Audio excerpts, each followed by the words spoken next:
Kia kōrero āwai atu tātou I nāianei kia Pem Bird, kei tōna kāinga, kei Murupara, tēnā koe Pem. Tēnā koe Shane. Tuatahi, kua rungo koe pēr I ngā kōrero ahone, he aha tō whakautu ki aia? Tuatahi rā kei te pēnei waka kōrero, ne? Ko tutuki I a mātou ngā whakarite ngā kupu o te kawenata e pāna ki te take nei, ara ki te amu okawa nei. Ko tāna e ki mai nei tukuna ki te electric, mutu tonu atu I reira. Noka nō rā te whakaro, I runga I taku whai whakaro nuitanga kia hone, kia whakapā hoki rā kia aia. Ai whakamātou tau hia, tika tonu tērā e hia ki nei ngā waia.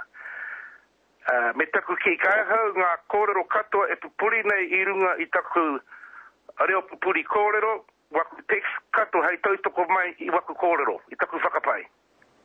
Pem, hei aha pia nā whakarite ngā take, nā kōrero nā ai I whakapā atu koe kia hone kāore rānei. Nō te mea, kei te rongoa ke tātou, kua pukuriri a hone, kua hōhaia I a koe, I a koutou rā.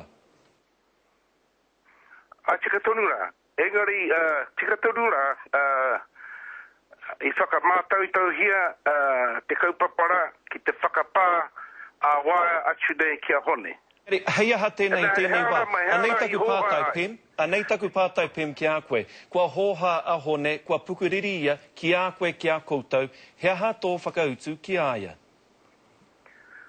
Anei taku pukuriri I te aha. Ko tai mai te amu okawa nei ki ahau, ki tukuna atu, ki whaiwhai atu rā, I te huarahi e tikana.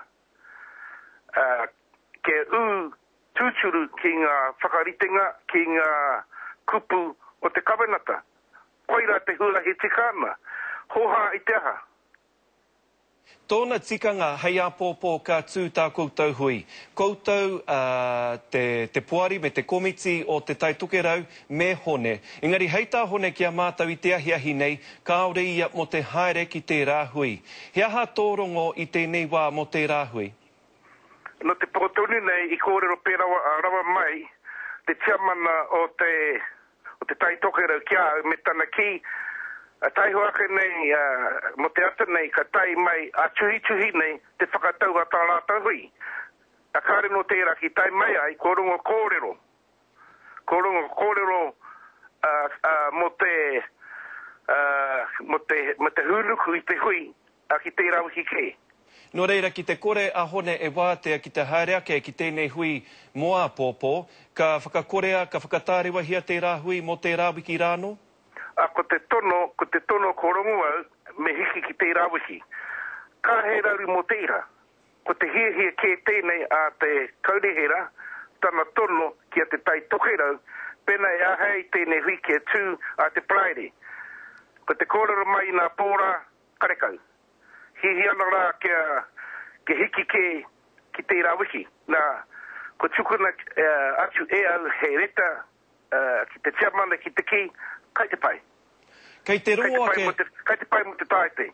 Kei te rongoa ke pēr tātou katoa I te uauatanga o tēnei take, me te mahinui kua uhia ki runga I a koe. Ko koe rā te heamana o te rohe o te Ururoa Flavel, arā mo te Waiariki, ko koe hoki te prehitini o te Pāti Māori. Me pēhea rā e tutuki ai e tau ai tēnei take I a koe. Tutahi rā hiki mai au I taku tūnga tiamana o Waiariki, a te rua tau I nai. Ko tāku ke e u ki te chunga nei, ki tōna mana, ki tōna tapu, ara te kōrero ai whaiwhai atu rā ngā tapu ai o te tohunga mui au, te ahorangi rā a whatarangi miniata. Na koere tāhua o tēnei chunga, I te āpōpō ātahira, hoa kai te muhio kahati e te ao. Me waihopea nā kōrero I kona no te mea koe eke te wā ki a tāua. Engari kei te tino nui a mātou mihi ki a koe, mō haurā I whakawāte I a koe anō I tēnei ahiahi. Tēnā koe, kia ora.